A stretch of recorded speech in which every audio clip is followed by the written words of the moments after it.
Bonsoir à tous et bienvenue. La vidéo de ce soir a été gracieusement sponsorisée par moi-même.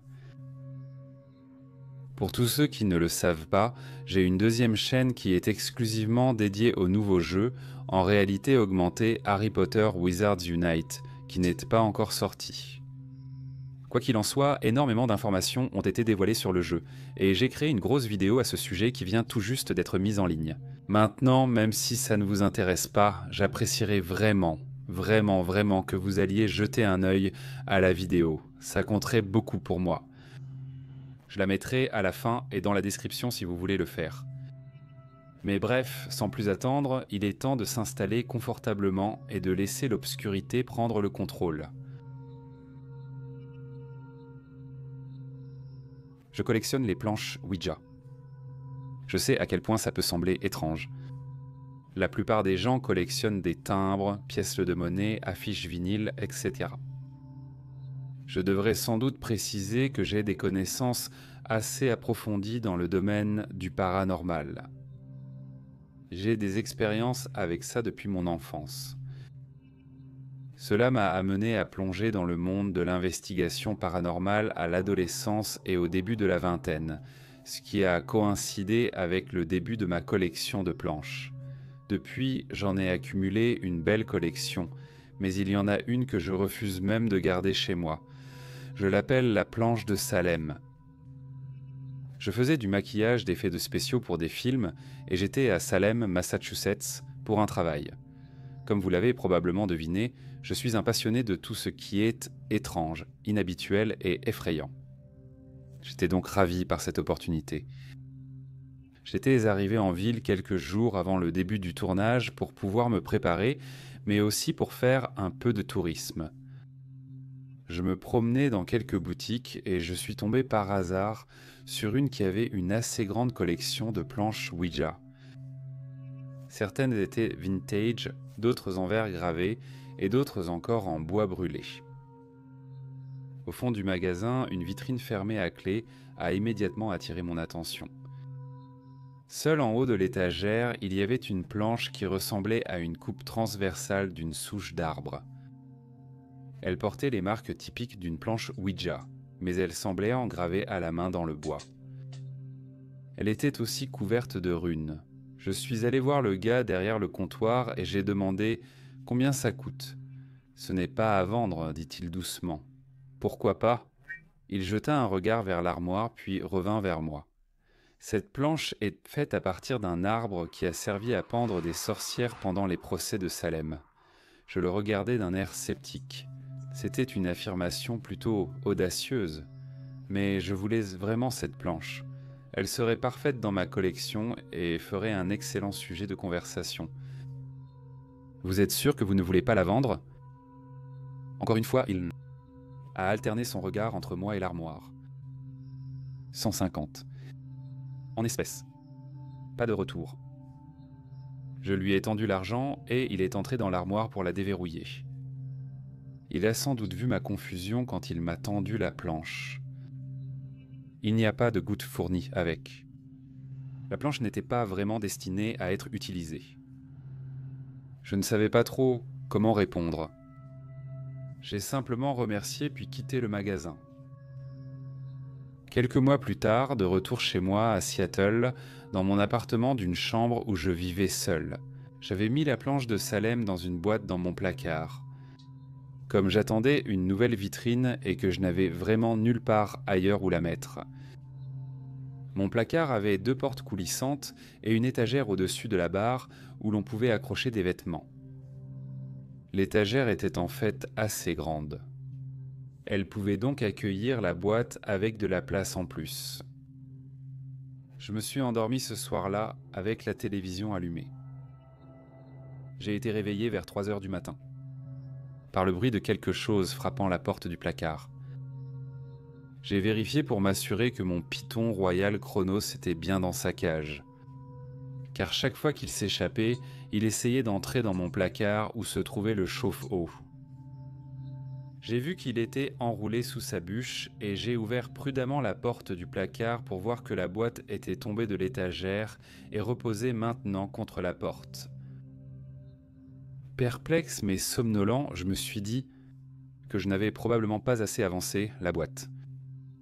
J'ai repoussé la boîte et je me suis rendormi. 30 minutes plus tard, j'ai entendu un autre bruit dans mon placard. Mais cette fois, c'était beaucoup plus fort. Quand j'ai ouvert les yeux, j'ai vu qu'une des portes de mon placard avait été poussée vers l'extérieur.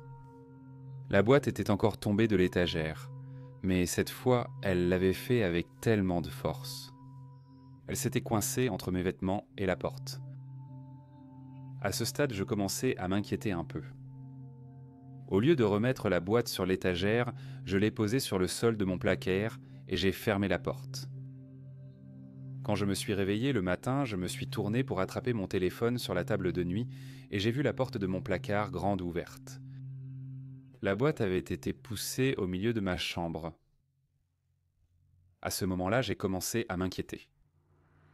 C'était un objet chargé de beaucoup d'émotions. Beaucoup de colère, de douleur et de souffrance.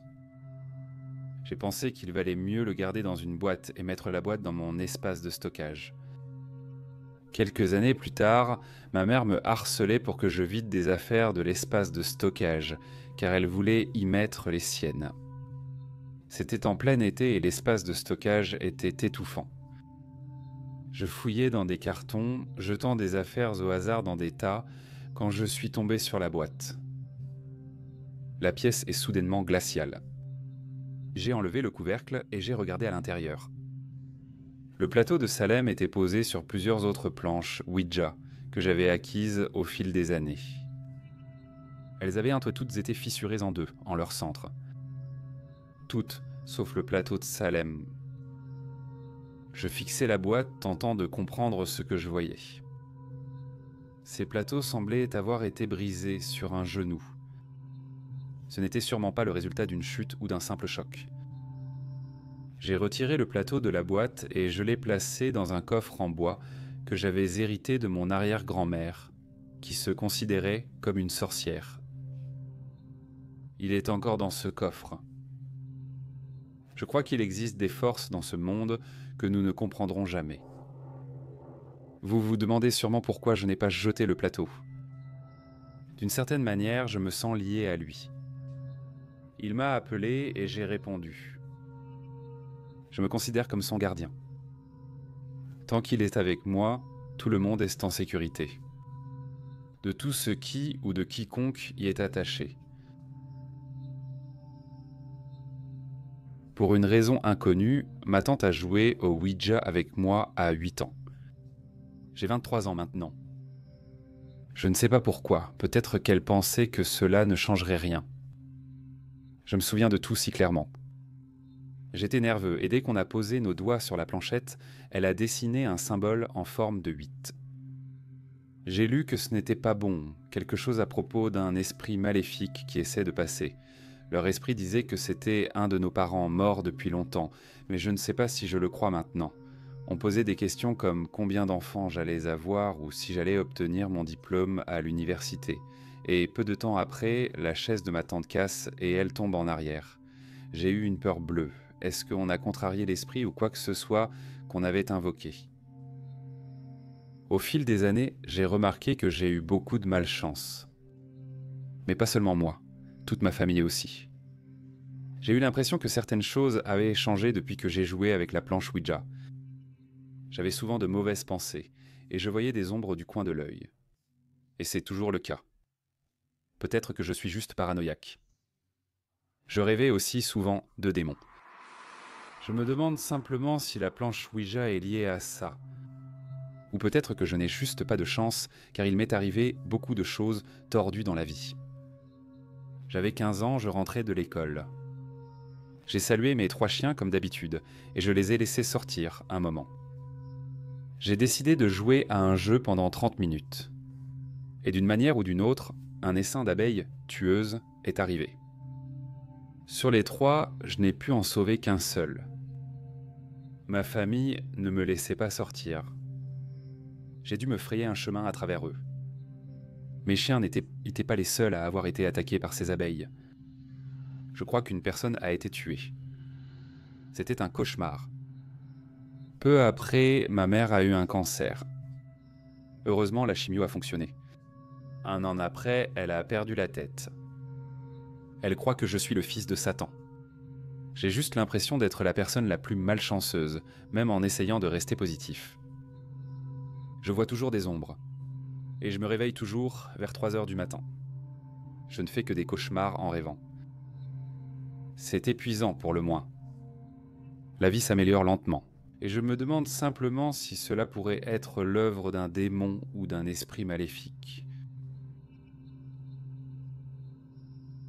Je vis sur une montagne avec un grand jardin derrière la maison. Au-delà de cette clôture en grillage, il y a ce que mon voisin appelle le ravin. J'ai vérifié et ça devrait vraiment s'appeler un ravin. Mais Gully sonne beaucoup mieux. C'est grand, beaucoup plus raide et un peu dangereux. C'est une forêt de chênes broussailleux et d'armoises. La plupart des enfants l'évitent et les adultes tiennent les adolescents curieux à distance. Selon les légendes, des adolescents y sont morts il y a environ 30 à 40 ans et le meurtrier n'a jamais été retrouvé. C'est une petite ville, mais personne n'a été condamné. L'affaire a été classée sans suite. Je pensais que ce n'était qu'un mythe pour nous empêcher d'aller dans le ravin. C'était le repère des serpents à sonnettes et des renards. Mais j'ai toujours pensé qu'il y avait quelque chose de plus menaçant là-bas. Alors, il y a 2 mois, j'ai demandé à passer la nuit chez un ami. Je vais l'appeler Alex. Alex habitait vraiment près du ravin et je prévoyais de m'y faufiler. Alex a accepté et a décidé de m'accompagner. Ce samedi-là, Alex et moi nous sommes faufilés dans le ravin. Alex a apporté une lampe de poche et je tenais le sac avec nos bouteilles d'eau. C'était une nuit chaude. La marche dans le ravin était surtout ennuyeuse. Nous avons effrayé un nid d'oiseaux et Alex a vu un cerf.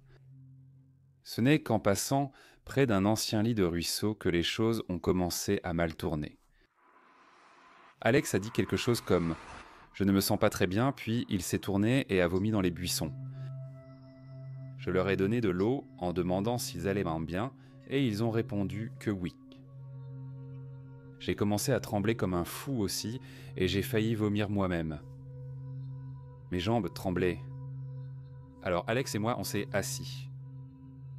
On est resté assis là pendant 1 minute, avant que je sente quelque chose me frapper dans le dos. J'ai encore un bleu. Au début, j'ai cru que c'était juste un insecte qui m'avait percuté. Mais ensuite, Alex m'a dit d'arrêter de lui toucher le dos. Puis j'ai entendu une voix chuchoter. « Je suis toujours là. » Alex et moi avons crié. Nous avons couru à toute vitesse jusqu'à la maison d'Alex. J'ai regardé derrière nous et je n'ai vu personne. Un autre caillou a frappé mon mollet. Et nous avons couru nous mettre à l'abri. Alex a de l'asthme. Alors nous avons arrêté de courir.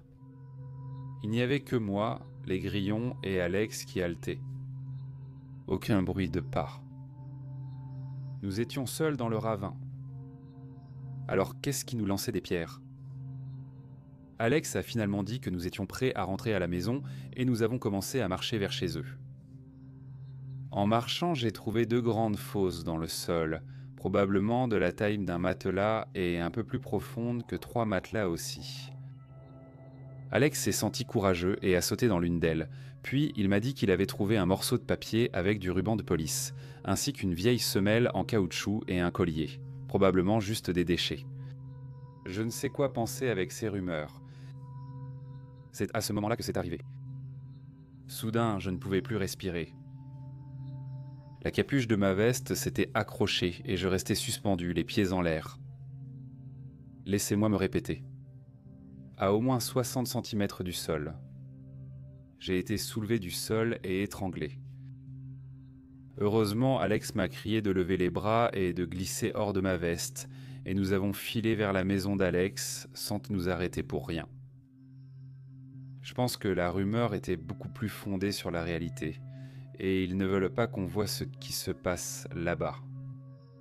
2 mois se sont écoulés, et pendant ce temps, j'ai fait quelques recherches. Je suis retourné dans les journaux de ma ville jusqu'en 1982 et j'ai découvert que 3 enfants avaient été portés disparus. 2 garçons et une fille. Timothée, Juliana et André.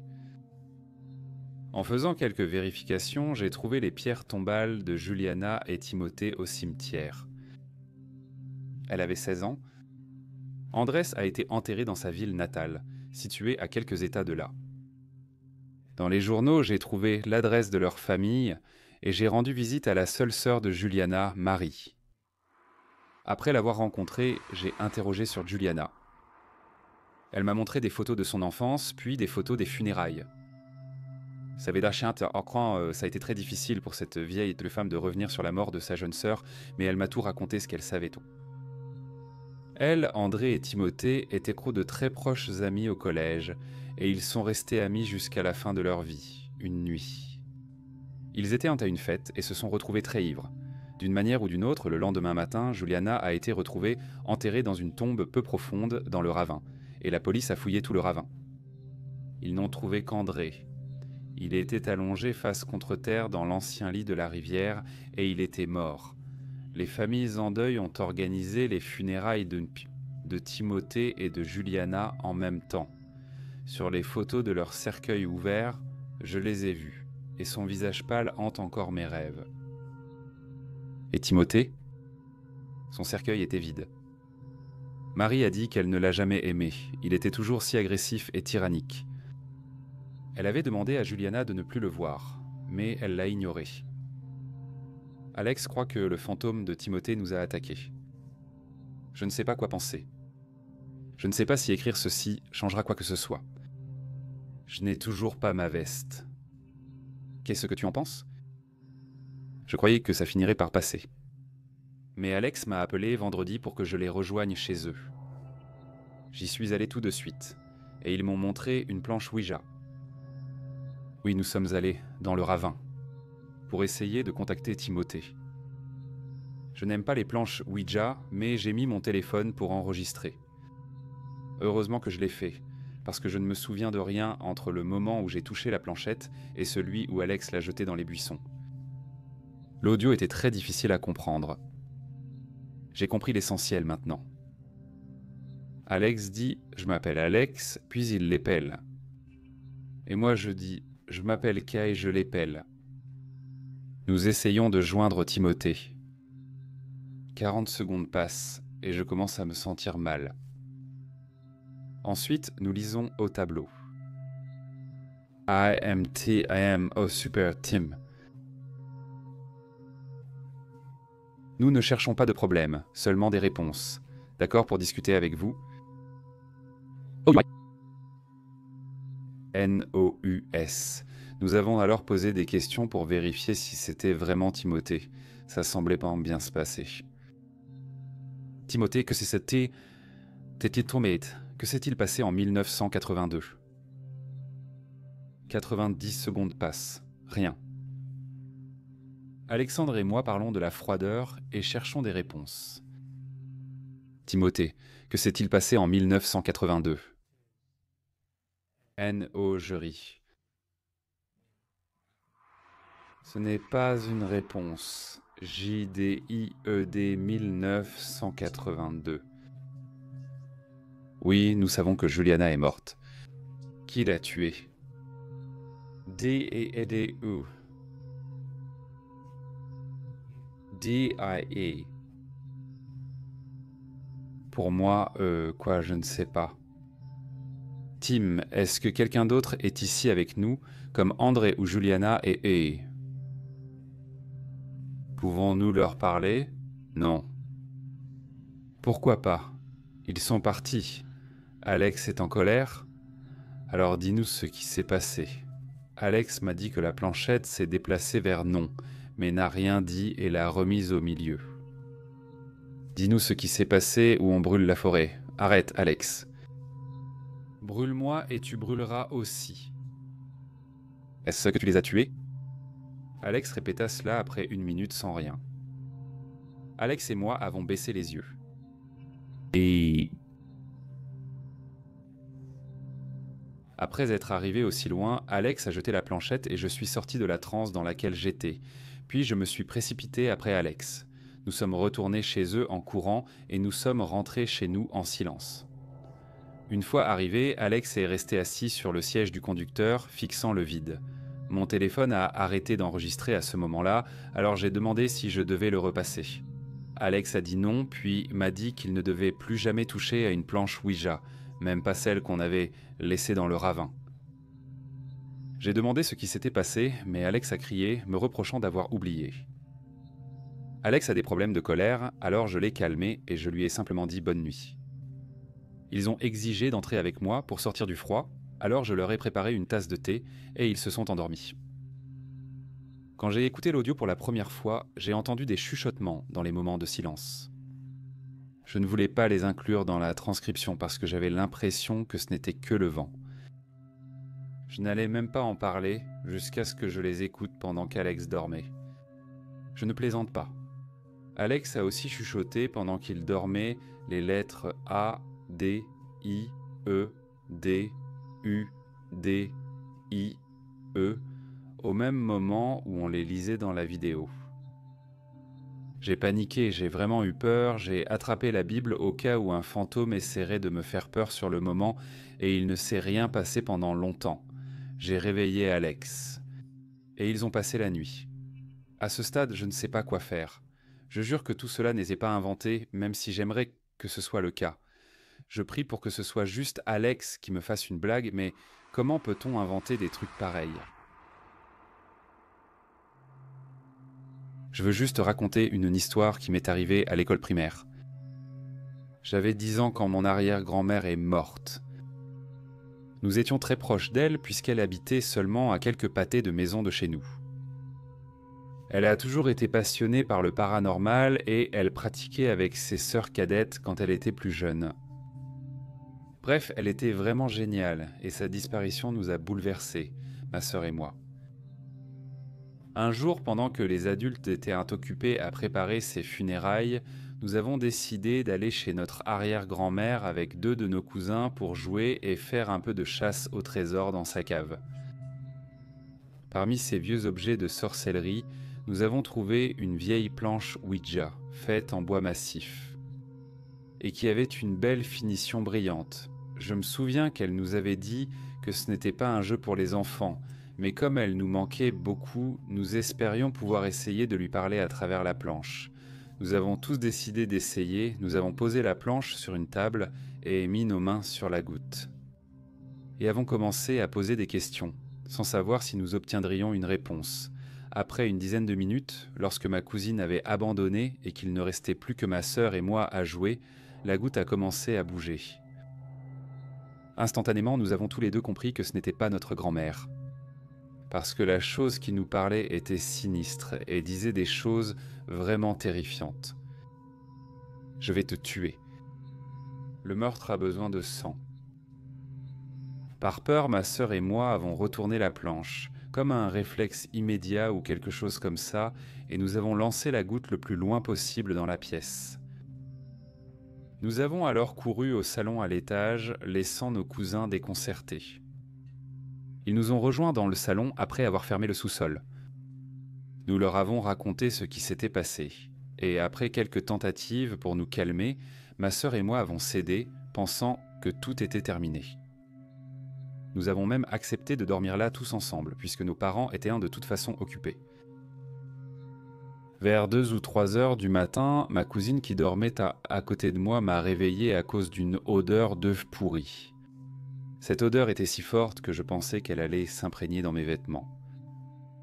Nous avons réfléchi à ce qu'il fallait faire en premier et, après une minute de silence, ma sœur a dit « C'est quoi ce bordel ?»« Je vais voir si vous voulez. » Et elle est sortie de la pièce. Elle avait toujours été comme ça, du genre à vouloir régler les choses tout de suite. Alors nous l'avons laissé faire. Après avoir inspecté certains des endroits d'où l'odeur pouvait provenir, elle est revenue déçue. La zone était propre comme prévu. Pensant qu'il n'y avait rien de plus à faire, nous nous sommes forcés à nous rendormir. Cependant, moins de 30 minutes plus tard, Un grand fracas venant de quelque part dans la chambre, suivi des cris aigus de mon cousin, s'est fait entendre. J'étais le seul à côté de lui, alors je me suis immédiatement redressé, paniqué, suivi par l'autre. Je l'ai vu par terre, pleurant, disant qu'une chose aux mains froides et osseuses lui avait attrapé le pied et tiré hors du lit. Au même moment, nous avons entendu le bruit fracassant. Mon autre cousin a couru vers l'interrupteur principal et a allumé la lumière.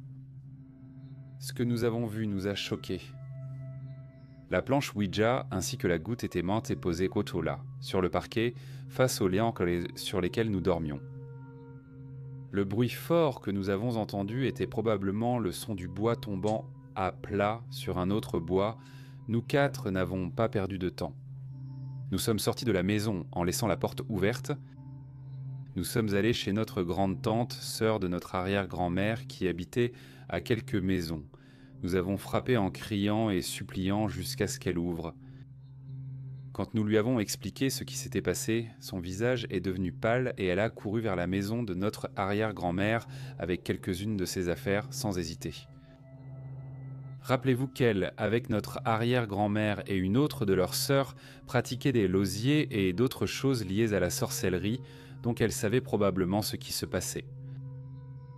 Environ 1 heure plus tard, elle est revenue et nous avons eu droit à une réprimande de sa part, mais pas avant qu'elle ne nous donne quelque chose à manger, comme une vraie grand-mère. Elle a dit qu'en rejouant avec ça, on risquait de s'attacher et d'être possédé. Je me fiche qu'elle ait exagéré sur certains points ou non. Mais la terreur que j'ai ressentie était réelle. Nous n'avons même plus jamais regardé une planche Ouija après ça. Donc j'ai essayé la planche quand j'étais enfant et il ne s'est vraiment rien passé. Ensuite, j'ai vu l'exorciste et j'ai décidé qu'il valait mieux que je reste loin de cette planche effrayante. Avançons jusqu'à mes 16 ans environ. Mon frère avait invité des amis qui voulaient jouer avec la planche Ouija. Je ne voulais pas participer, donc je suis allé me coucher. Ils jouaient tant dans le couloir devant ma chambre. Je me suis endormi. Puis soudain, je me suis réveillé parce que ma télé s'est allumée toute seule. Alors, en me réveillant, je me tourne pour regarder la télé. Très surpris. Puis je me retourne pour regarder mon plafond et mon poster se détache du mur et me tombe dessus. Comme une chute au ralenti. Je l'avais scotché à mon mur. Je pense qu'il s'est arrêté juste après que la télé se soit allumée toute seule. Le lendemain, j'en ai parlé à mon frère et il m'a dit qu'ils avaient eu les lumières qui se sont éteintes ou quelque chose comme ça pendant qu'ils jouaient et que ça s'est arrêté après. J'ai trouvé ça assez flippant que ça m'ait affecté alors que je ne jouais même pas. L'autre expérience que j'ai eue, c'était à la fac, dans ma chambre universitaire. J'ai entendu frapper à la porte de ma chambre et c'était mon pote qui m'invitait à venir jouer avec eux de l'autre côté du couloir. Ils avaient une planche Ouija et plusieurs d'entre eux allaient y jouer. Je leur ai dit « pas question, je les ai prévenus de ne pas le faire ». Mais bien sûr, personne ne suit ce conseil. J'ai juste décidé d'aller dormir. Cette nuit-là, j'ai fait le rêve le plus horrible de ma vie. J'étais à ce festival, je buvais et je passais un bon moment et je me promenais vers la périphérie du festival et je me rends compte que je vois la maison de ma grand-mère juste à l'extérieur des portes. Ma grand-mère est morte depuis des années, mais j'ai passé beaucoup de temps là-bas quand j'étais enfant, donc j'ai de très bons souvenirs d'elle et de son chat qui s'appelait Hobbs. Alors je me dis, génial, c'est la maison de mamie, je vais devoir aller lui dire bonjour. J'entre dans sa maison et il fait assez sombre, c'est difficile de voir quoi que ce soit, mais je distingue qu'elle est de l'autre côté de la pièce et je la salue. « Salut mamie, comment tu vas ?» je lui crie. Elle est assise dans le salon, dos à moi, et elle me dit de venir. Je m'approche et m'assois sur le pouf, sur lequel elle est assise, toujours de dos. Donc on regarde dans des directions opposées et on discute. Je lui demande comment elle va en regardant autour de la maison. Pendant que je parle en lui tournant le dos, Hobbs, le chat, saute sur mes genoux et je commence à caresser le chat, pendant que je regarde autour de la pièce en parlant. puis sa voix devient rauque et elle dit d'un ton sombre « Je suis tellement content de t'avoir ici. » Je me suis enfin tourné vers elle. Je lui demande « Que veux-tu dire par t'avoir ici, mon mamie ?» Et c'est là que je la vois. Ce n'est pas ma grand-mère. C'est cette créature démoniaque au visage de goule, vêtue des habits de ma grand-mère. Alors je me dis « Oh mon Dieu » et je regarde sur mes genoux. Le chaton n'est pas du tout un chat, mais un énorme rat. Et juste au moment où je vois le rat sur mes genoux, je commence à paniquer et je me réveille. En sueur froide, le cœur battant fort. C'était le pire rêve que j'ai jamais eu. Je suis maintenant convaincu que les esprits peuvent entrer dans tes rêves. C'est étrange d'avoir fait un rêve si horrible et vif pendant qu'il jouait avec cette stupide planche de l'autre côté du couloir. Je voulais juste en parler et voir ce que vous en pensez. Je vais vous ramener à l'été 2010. Cette année-là, j'ai eu une poussée d'intérêt pour le paranormal. Le fait que les fantômes et les démons soient réels me fascinait, et cela faisait monter mon adrénaline quand je rencontrais ce genre de choses. Eh bien, cette nuit-là, ma sœur m'a demandé si j'avais déjà participé à une séance de Ouija, et à l'époque, je n'avais aucune idée de ce que c'était. Donc évidemment, je n'en avais jamais fait. Elle commence à m'expliquer ce que sont les planches de Ouija, comment elles fonctionnent et tout ça, puis elle me demande si j'aimerais essayer moi-même. Bien sûr, c'était comme si mon cœur avait raté un battement. Alors nous avons décidé de le faire et il fallait trouver un endroit pour le faire. Nos parents ne nous laisseraient pas le faire chez eux, puisque mon frère et elle ne faisaient que sortir ensemble à l'époque et encore moins dans la maison. Alors mon frère et moi, on s'est dit tant pis. Je sais que maman et papa refuseront qu'on le fasse dedans. Dehors sur le porche ou dans le garage, cela ne devrait pas poser problème, non. Alors on va chez mes parents et on commence à s'installer sur la terrasse arrière.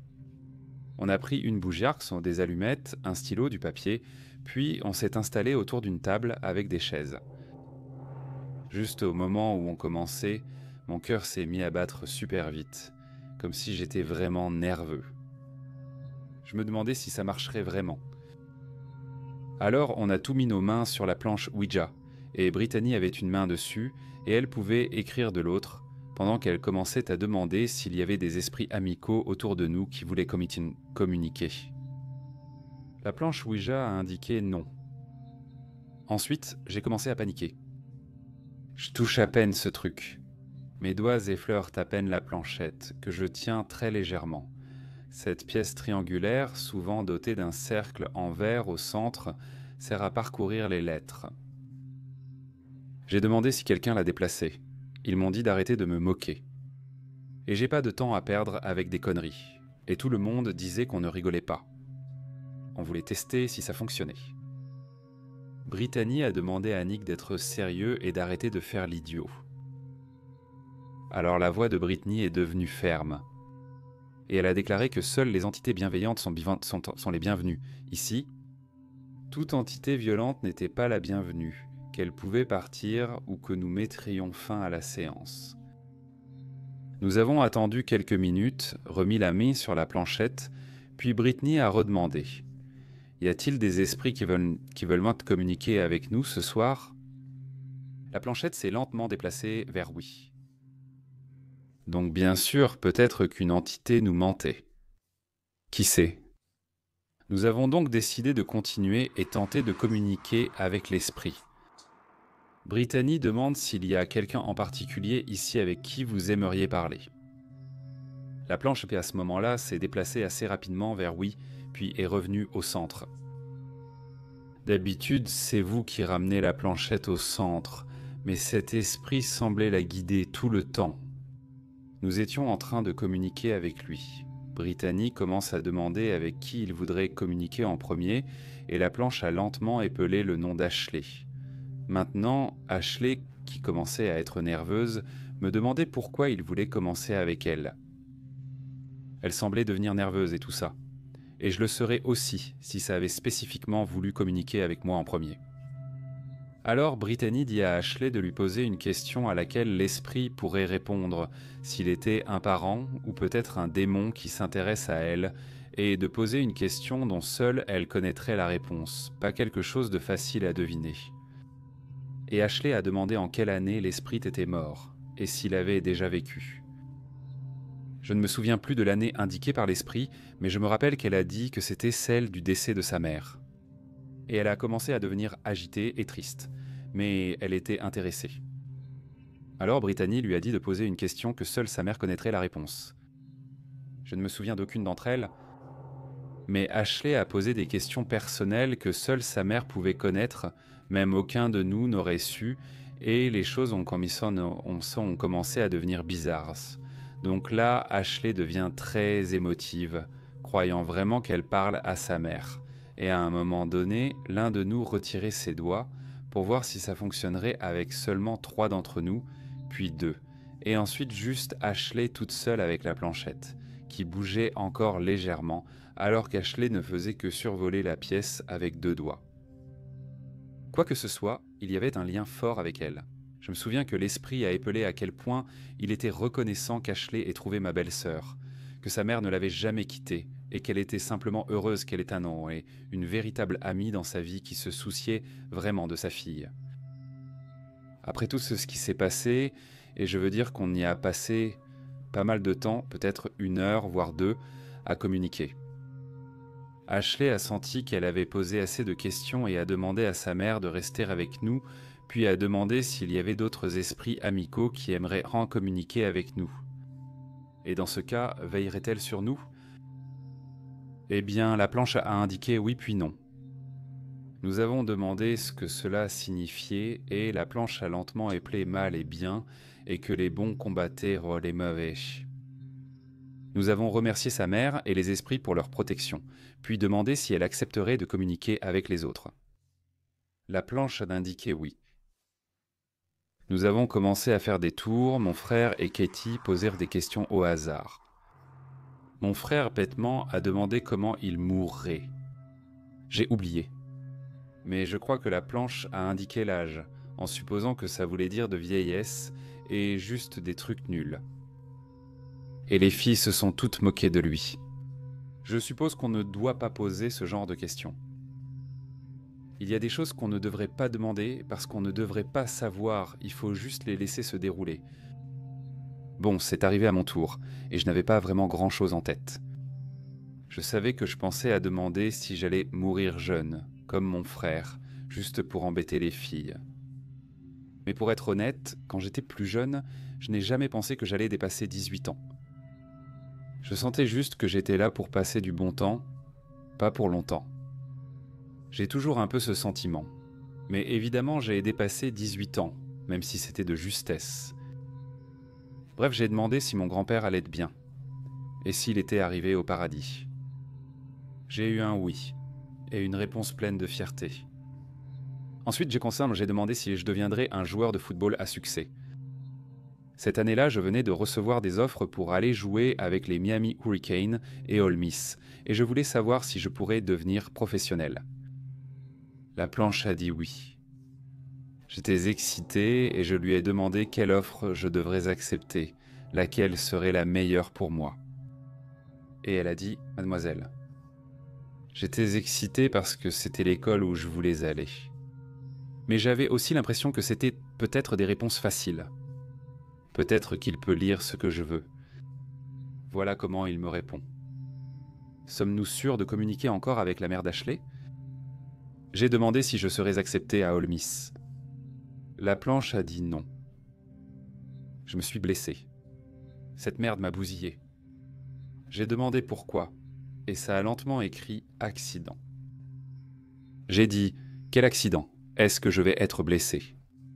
Ça a dit oui. Tout le monde devenait nerveux. Moi, j'étais en colère contre Brittany, qui me rappelait que je posais des questions interdites. Mais moi, j'étais à fond dedans. Et je voulais vraiment savoir. Ça a lentement épelé voiture et mort. À ce moment-là, Brittany en avait assez. J'ai posé des questions que je n'aurais pas dû. Et mon frère aussi en avait assez. elle n'appréciait plus l'énergie présente, alors elle a décidé d'écourter la séance. Eh bien, c'est exactement ce qu'elle a fait. Nous allons bientôt comprendre pourquoi je raconte cette histoire pour mettre en garde contre les planches Ouija. 1 an et demi plus tard, en 2011, pendant ma première année, j'ai trouvé un travail dans une pizzeria pour livrer des pizzas après la saison de football, afin d'aider mes parents en payant mes propres factures de téléphone, l'essence et tout ça, et pour les aider s'ils en avaient besoin. Eh bien, un soir, une voiture dont je ne me souviens toujours pas à ce jour, je ne me souviens que de ce qu'on m'a raconté. J'ai eu un très grave accident alors que je travaillais un soir, apparemment, d'après ce que les témoins ont dit à la police, et ce que les médecins et la police m'ont expliqué le lendemain matin quand j'ai enfin repris connaissance vers 7 ou 8 heures. Je tournais au coin de la US 1. Une vieille autoroute ici en Floride, avec un peu de circulation derrière moi. À l'autre bout, 2 voitures étaient égarées côte à côte sur le terre-plein central. L'un des véhicules, celui que j'ai percuté, était garé sur le terre-plein central, mais la majeure partie était hors de la route de l'autoroute. J'arrive avec plein d'autres voitures, sans aucun endroit où aller. J'ai percuté l'arrière du Trailblazer de cette dame à environ 75 km/h. Je ne mets pas de ceinture. J'ai été violemment projeté à l'intérieur, percutant le pare-brise et brisant la vitre conducteur avec mon visage. Je l'ai percuté si fort que nos voitures ont rebondi l'une contre l'autre. Et mon véhicule a failli tomber dans l'eau, car une grande rivière longeait l'autoroute. L'avant de mon véhicule a été écrasé jusqu'au pare-brise. Il ne restait vraiment plus rien. Désolé, j'aimerais garder cette partie courte. J'ai eu une commotion cérébrale de grade 3 et une grosse contusion sur le front de la taille d'un cantaloupe. Mon ménisque s'est rompu et ma jambe aussi.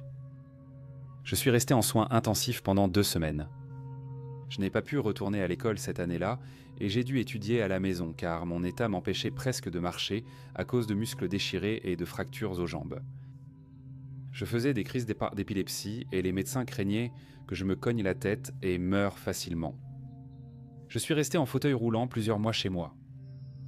Donc oui, je n'ai plus jamais pu rejouer au football, et j'ai perdu ma bourse et je ne pouvais pas m'empêcher de penser « Bon sang, est-ce que ça m'est arrivé parce que j'avais posé la question à la planche Ouija et elle avait dit que ça arriverait ?» Cela serait-il arrivé si je n'avais pas posé la question ? Pour faire court, ne jouez jamais avec les planches Ouija.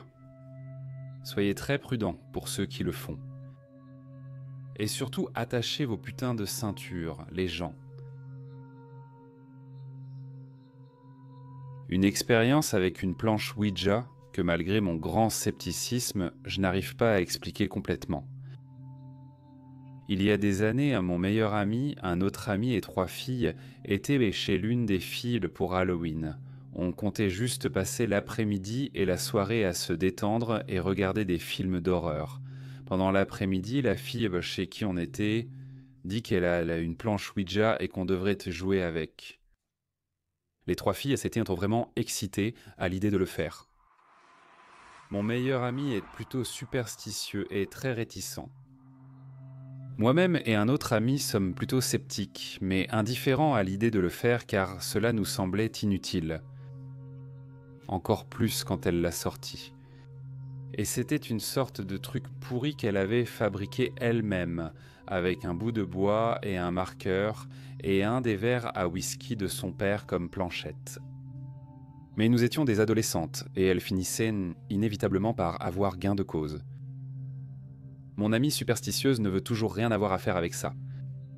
Mais les 5 autres commencent à jouer. Le prévisible se produit et il commence à épeler des choses comme « Montre tes seins », presque comme si l'un des gars forçait le verre alors qu'on avait nos doigts dessus. Moi et l'autre gars avons trouvé ça hilarant, les filles étaient juste agacées qu'on ne prenne pas ça au sérieux, alors on a tous accepté de le faire correctement. Après quelques mouvements aléatoires, ça commence à aller sur 5, non, 6, oui, à plusieurs reprises. Nous avons compris que le gars non participant devait nous rejoindre. À noter, tout le monde a dit à ce moment-là et après qu'il ne forcément plus maintenant. La part rationnelle en moi pense qu'il disait la vérité. Mais je n'en suis pas sûr. Après insistance, le troisième gars nous rejoint. Encore une fois, il y a une période de lettres aléatoires ou de spasmes, sans rien de cohérent.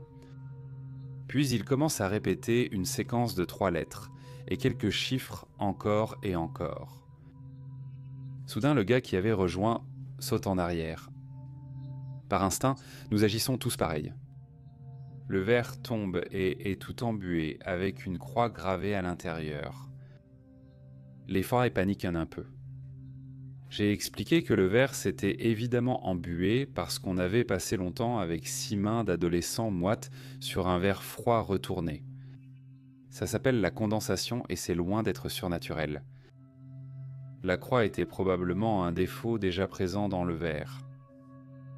Les lave-vaisselle rayent. Nous ne l'avions pas remarqué avant, mais c'est devenu plus évident quand le verre s'est embué. Quoi qu'il en soit, le troisième gars reste très silencieux. Il ne veut clairement plus jouer, alors on met un film à la place. Peu après, il rentre chez lui, visiblement pas dans son état habituel. Le lendemain, il m'appelle pour me proposer de sortir avec lui. Nous prenons le train pour une ville voisine. Et il m'explique en chemin. Je savais déjà, avant tout ça, que son père les avait abandonnés, lui et sa mère, quand il était bébé. Et il n'avait aucun contact avec ce côté de la famille, ne sachant qui ils étaient que grâce à des albums photos. Pendant le voyage, il comble les vides. Il porte évidemment le nom de son père. Ses parents mariés puis divorcés, et il n'a jamais pris le nom de sa mère. Son deuxième prénom était une tradition familiale du côté de son père, et il avait un oncle qui est mort dans un accident de moto quelques semaines avant sa naissance. Il ne savait rien d'autre que son prénom et l'accident. En regardant les photos avec sa mère. Oh, ça c'est ton oncle, peu importe. Il est mort avant ta naissance. De toute façon, les 3 lettres étaient les initiales de son oncle. Il a mis du temps à les répéter, mais a fini par comprendre. Évidemment, à un moment donné, la séquence contenait 2 des 3 initiales enregistrées. Puis il a compris. La 3e était l'initiale du prénom de son oncle. Il en avait parlé à sa mère en rentrant. Mais elle avait peu à ajouter. Il ne savait pas vraiment.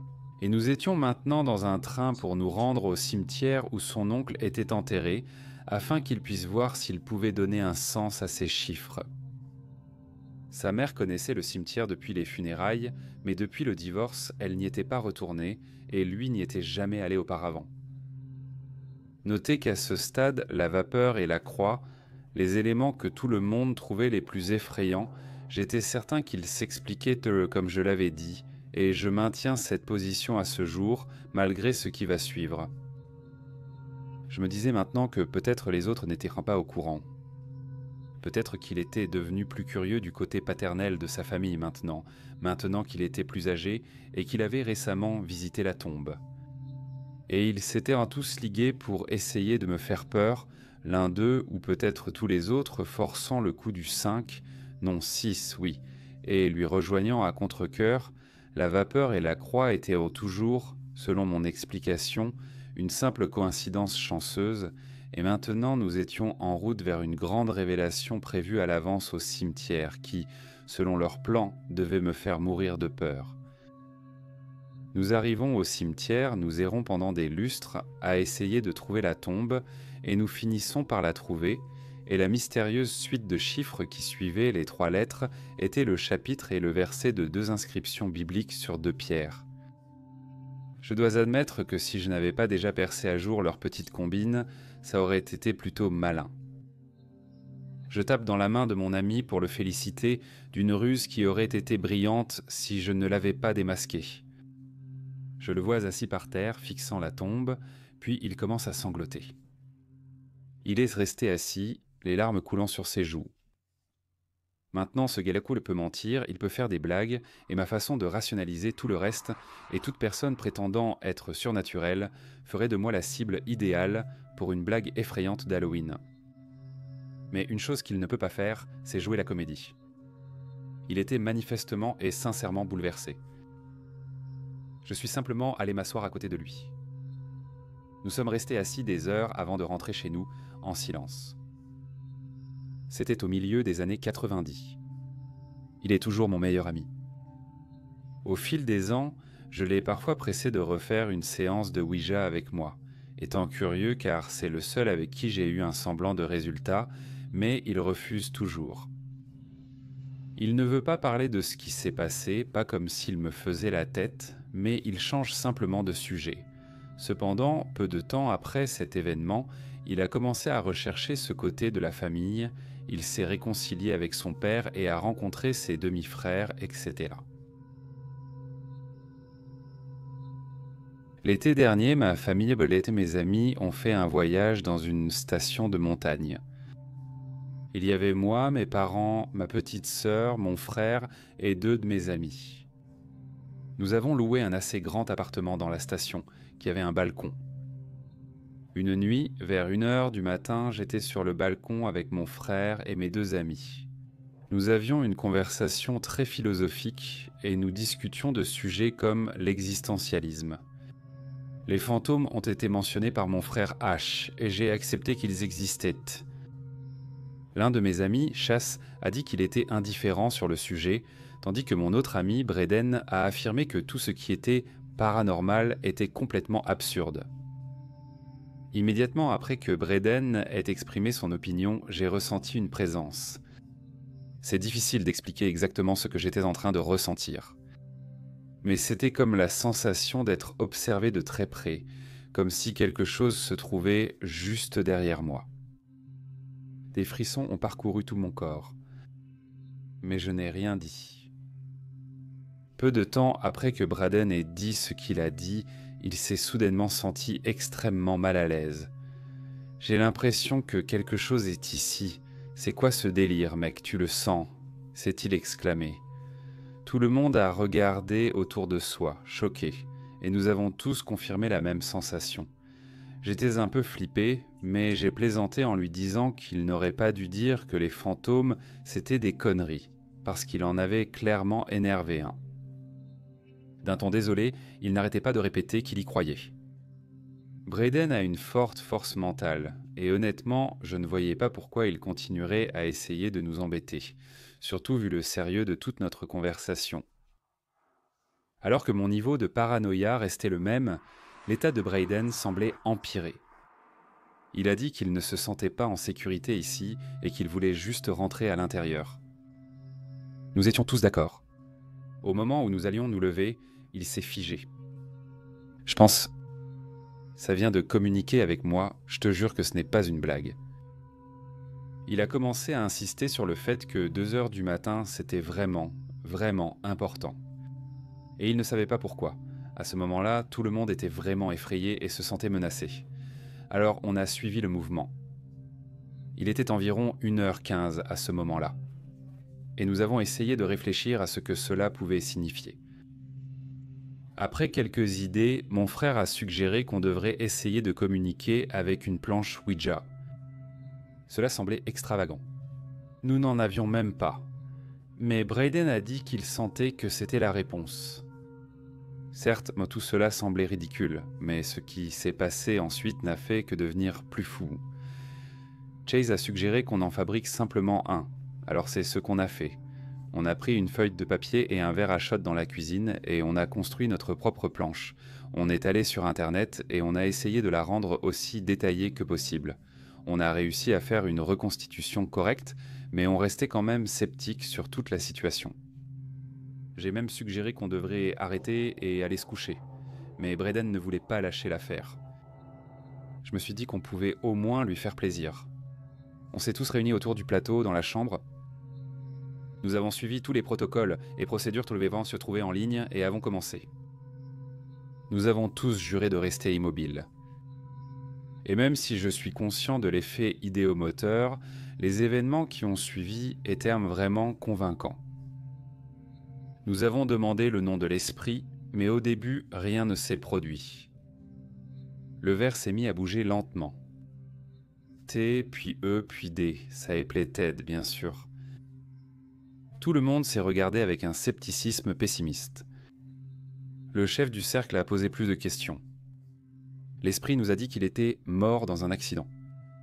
Il a posé encore quelques questions de base avant de demander « Que se passe-t-il quand on meurt ?»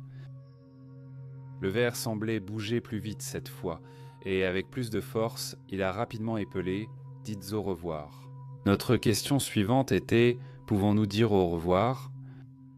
avec une réponse affirmative. Après ces événements, nous avons tous juré haut et fort que nous ne déplacions pas le verre et nous nous sommes posé toutes sortes de questions accusatrices les uns aux autres. Comment un Ouija aurait-il vraiment pu marcher ? Ça n'avait aucun sens pour nous. Un tiroir derrière nous s'est alors ouvert lentement. Tout le monde était terrifié. J'avais dormi 2 nuits ici et le tiroir ne s'était jamais ouvert tout seul. Je me suis approché pour fermer le tiroir et j'ai senti une force contre ma main, mais j'ai quand même réussi à le fermer. « Prends la caméra tout de suite », a dit mon frère. Et c'est à ce moment-là que nous avons filmé cette vidéo que vous pouvez retrouver dans la description. On tente rapidement de filmer toute la scène. Vous voyez donc qu'aucune ficelle ne tire le tiroir vers l'extérieur. Honnêtement, ce serait plutôt pathétique de ma part de passer mon temps à écrire l'histoire et à truquer une vidéo pour Reddit. Prenez cela pour ce que ça vaut. J'ai toujours été sensible au surnaturel. À 18 ans, j'ai ouvert une porte en utilisant une planche Ouija. Nous étions tous dans le jardin derrière chez mon ami. Nous étions environ 5 et l'un de nos amis avait la planche qui brille dans le noir. J'étais terrifié mais intrigué. Ma mère est extrêmement religieuse et m'avait toujours interdit de l'utiliser. Alors nous sommes restés là pendant quelques minutes à poser des questions stupides, sans vraiment obtenir de réponse. Mais c'est quelques minutes plus tard que j'ai pu le sentir.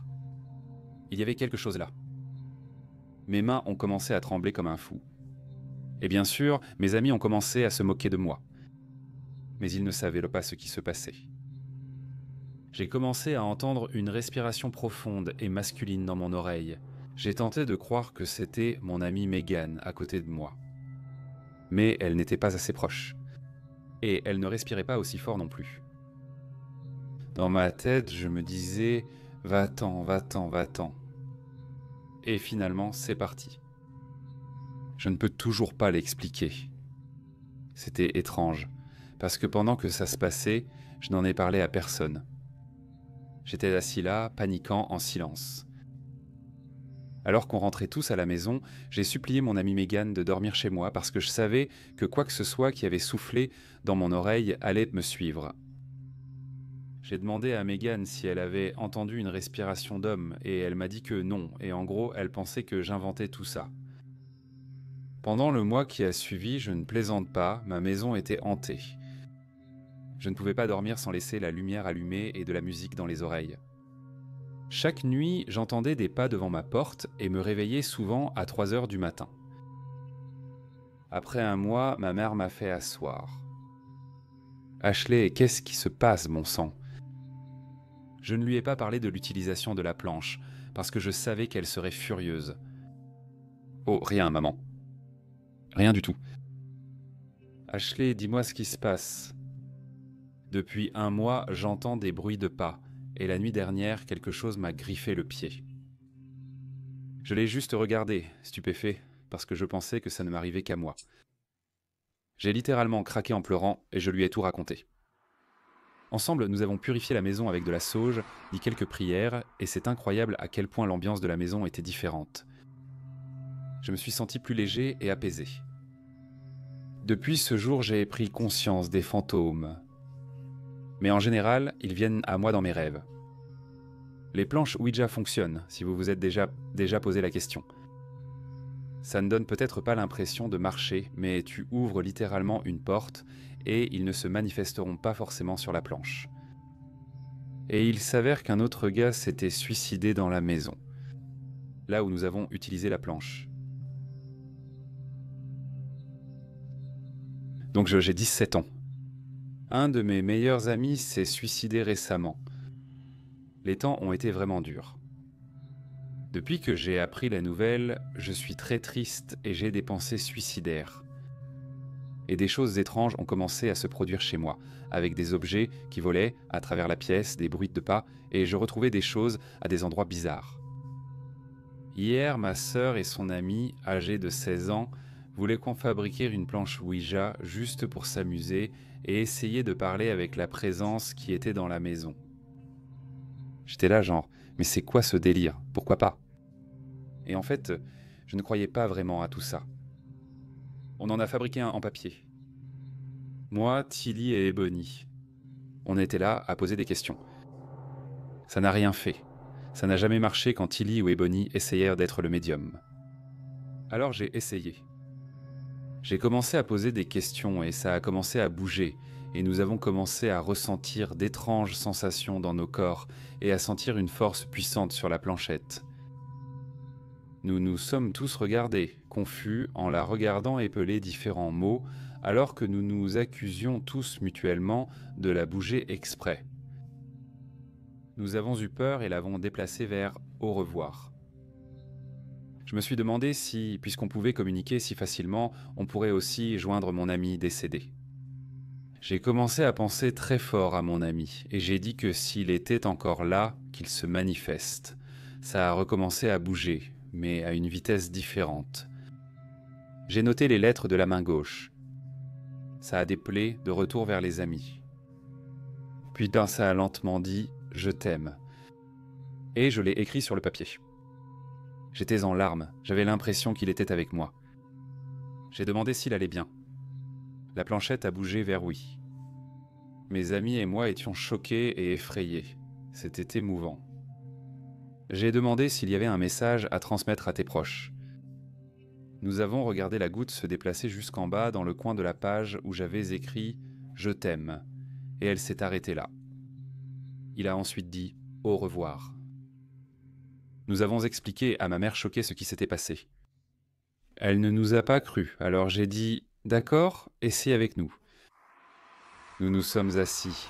Elle a tenté d'être la médium, sans succès. J'ai de nouveau été le médium. Nous voulions parler à ma grand-mère. Maman voulait que je demande si c'était elle qui faisait des choses dans cette maison, alors je l'ai fait. J'ai ressenti à nouveau cette étrange sensation. La goutte s'est déplacée vers oui. J'ai demandé pourquoi elle était ici. Je m'appelle Bailey. Ma grand-mère m'appelait B-enfant. Nous l'avons regardé l'épeler et avons écrit « Ed B triste ». Nous étions très surpris et inquiets. Je lui ai demandé ses conseils. Ça a commencé à bouger. Elle a dit « Souris, ris, prie ». Ça ira. Puis elle est passée à leur revoir. Je ne sais pas quoi penser de cette expérience. Je suis complètement abasourdi. Je ne peux pas croire que ce soit possible. Ça a changé ma vision de la vie, et je ne l'oublierai jamais. La fin n'est pas vraiment la fin. Ça signifiait tellement de savoir que mon ami va bien, qu'il m'aime toujours et que ma grand-mère veille sur moi. Je peux honnêtement dire que c'était l'une des expériences les plus incroyables de ma vie. Je ne rejouerai plus avec des planches Ouija.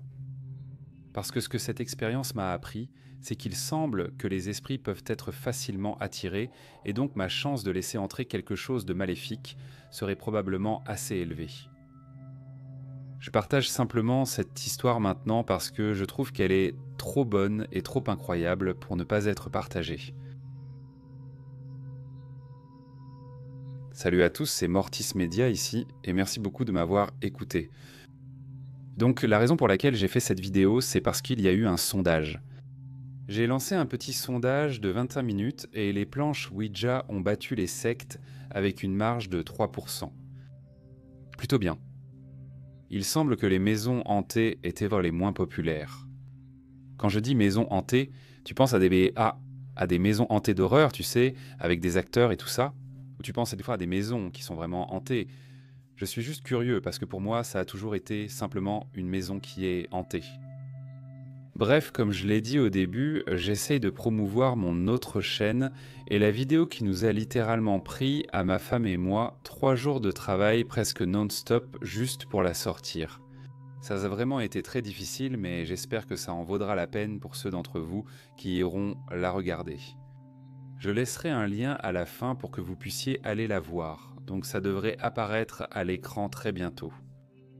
Mais bon, pour l'instant les amis, il est temps pour moi de vous laisser. Restez géniaux et on se retrouve dans la prochaine vidéo.